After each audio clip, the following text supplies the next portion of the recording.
baik lagi sama Fendi, cepu. Ini dia laptop Apple yang lagi hype, udah ada di tangan gua, yaitu MacBook Pro M1 Max. Jujur ini laptop termahal yang pernah gua beli guys. Jadi biar nggak nyesek-nyesek amat, boleh bantu gua buat like video ini, oke? Sesakti apa laptop ini? Yaudah, nggak usah pakai lama, langsung aja kita cus ke kontennya. Singkat aja, intinya MacBook Pro terbaru ini ada dua jenis, yang 14 inch sama yang 16 inch. Untuk prosesornya dia ada dua macam ya, yaitu M1 Pro dan M1 Max. Konfigurasi CPU-nya dia mulai dari 8 core sampai 10 core. GPU-nya dari 14 sampai 32 core dan RAM atau Unified Memory-nya dari 16 sampai 64. Dan terakhir storage SSD-nya dari 512 GB sampai 8 TB. Satu lagi, jangan kaget ya, harganya mulai dari 30 jutaan sampai 95 juta untuk spesifikasi maksimumnya. Dan varian MacBook yang gue beli ini adalah 16 inch M1 Max, 10 core CPU, 32 core GPU, 32 GB Unified Memory, dan 1 TB storage. Seharga, sedih gue kalau diingat-ingat lagi, 55 juta rupiah untuk sebuah laptop aja. Udah, kita lanjut ke topik selanjutnya.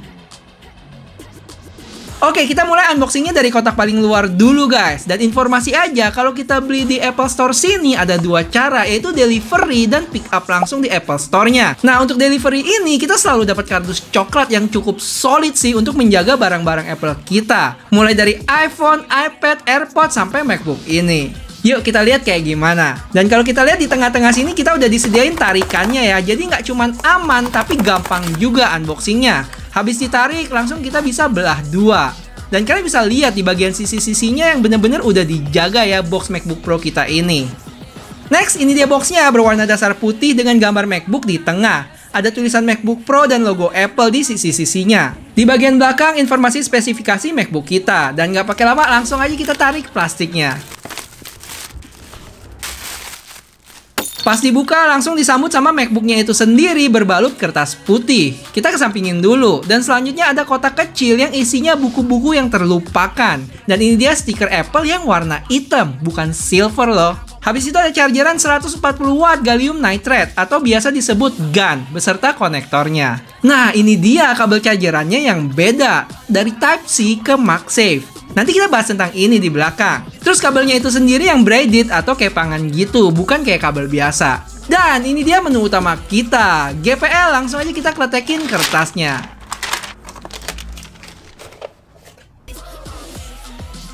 Saat dibuka otomatis laptopnya nyala sendiri guys, dan langsung disambut sama tulisan hello dari berbagai bahasa.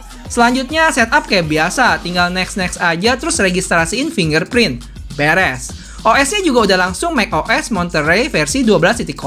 Gimana dengan benchmarknya? Di sini gue coba Cinebench R25. Untuk multicore-nya itu dapat 12.347 dan single core-nya itu 1.532. Gue juga sempat tes Geekbench 5 dan dapat skor 1.774 single core dan 12.717 multicore. Ada yang mau gue tes benchmark lainnya? Komen di bawah ya. Impresi awal gue tentang laptop ini, wah, ini sih udah kayak laptop perang zaman dulu guys. Tebel banget. Pas awal belum dibuka kertasnya aja udah berasa nih tebelnya. Dan setelah dicek dia punya tebal 1,68 cm dengan berat 2,1 atau 2,2 kg. Oke, kita mulai dari sisi luarnya ya. Yang sekarang logo Apple-nya itu gue berasa agak lebih gelap dikit. Terus bagian bawahnya ada tulisan menonjol MacBook Pro dengan 4 bulatan kakinya. Terus di sebelah kanan sama kiri ada lubang buat kipas. Lanjut di sisi-sisinya yang ada banyak ports nih, yang sempat dihilangin Apple terus dibalikin lagi. Di sebelah kanan ada HDMI 2.0, Thunderbolt 4, dan SD card slot.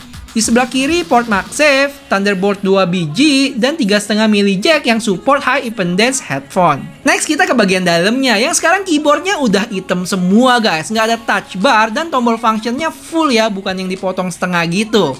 Oh iya, Touch ID-nya juga beda di sini, sama kayak di Magic Keyboardnya iMac terbaru. Pengalaman ngetiknya?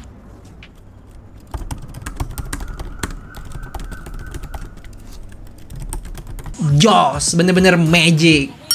Di samping keyboardnya itu tadi ada trackpad yang cukup luas di sini yang support for touch dan speakernya di kanan sama kiri yang cukup gede juga.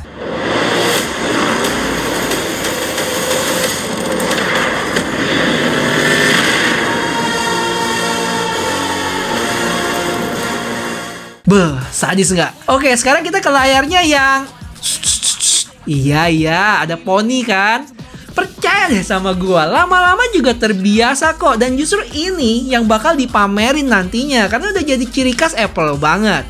Oke, kita bahas poninya ini nanti ya di belakang. Terlepas dari notch-nya ini, bezelnya cukup tipis ya, sekitar 3,5 mm di sisi-sisinya. Dan sekarang di bawah layarnya udah nggak ada tulisan MacBook Pro lagi, diganti sama tulisan timbul di bagian bawah MacBook ini. Overall, desain MacBook ini lebih memprioritaskan fungsi daripada desain cantiknya yang slim di MacBook sebelumnya. Khususnya di MacBook 13 inch M1 gua ini, yang masih kasih kesan tipis gitu, karena di sisi-sisinya agak memipih.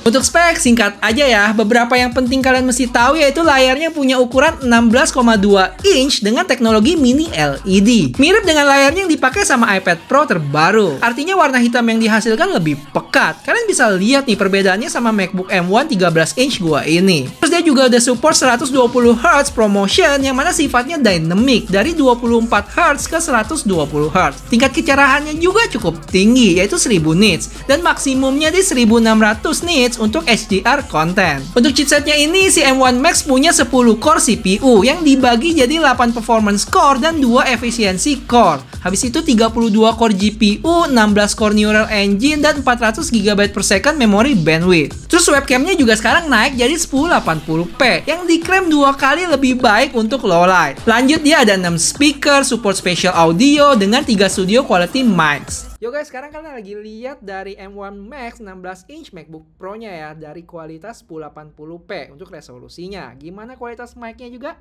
Dan sekarang gue bandingin sama MacBook Pro gue 13 inch dengan chipset M1. Resolusinya 720p. Baterainya diklaim bisa tahan 21 jam loh untuk movie playback. Dan sekarang ada 2 cara buat ngecharge-nya. Pertama bisa pakai MagSafe atau port Type-C-nya. Cuman fast charging-nya ini cuma bisa dicapai kalau pakai MagSafe aja. Karena untuk USB port-nya ini maksimum charge di 100 watt doang. Sedangkan kepala charger yang didapat support 140 watt. Dan magnet di MagSafe ini cukup kuat loh. Kalau ditarik pelan-pelan MacBook-nya bisa ke bawah juga. Nah, sekarang kita ngomongin behaviornya dari si notch ini guys. Pertama, notch ini selalu berbarengan sama menu bar di atas ya. Dan dia bakal nongol kalau aplikasi yang kita pakai lagi nggak full screen. Terus saat kita full screen suatu apps, barulah menu barnya berubah jadi hitam dan sembunyiin notch-nya. Belum puas kalau kita belum tes langsung kekuatan MacBook ini. Jadi kita tes yang gampang dulu. Di sini gue coba render video 14 menitan 4K di Final Cut Pro. Sekalian gue aduin sama MacBook Pro 13 inch M1 gue samping-sampingan. Dan hasilnya, M1 Max ini bisa kelar dalam 5 menit 15 detik. Sedangkan MacBook Pro 13 inch M1 ini, coba tebak. Bukan 10, bukan 11, tapi 12 menit 21 detik. Selisih 7 menit sih, itu sesuatu banget guys. Tadinya M1 13 inch gue ini udah cepet banget loh waktu gue bandingin sama Intel 13 inch. Tapi setelah kenal M1 Max di 16 inch ini, M1 13 inch gue jadi berasa lambat guys. Sadis sih emang. Masih belum puas? Tenang, nanti gue bakal lakuin lebih banyak tes lagi ya. Tapi kalian coba bantuin gue yuk, kira-kira apa aja yang mau dites dari performance MacBook ini. Dan biar nggak kelewatan, boleh di subscribe dulu ya channel ini. Thank you.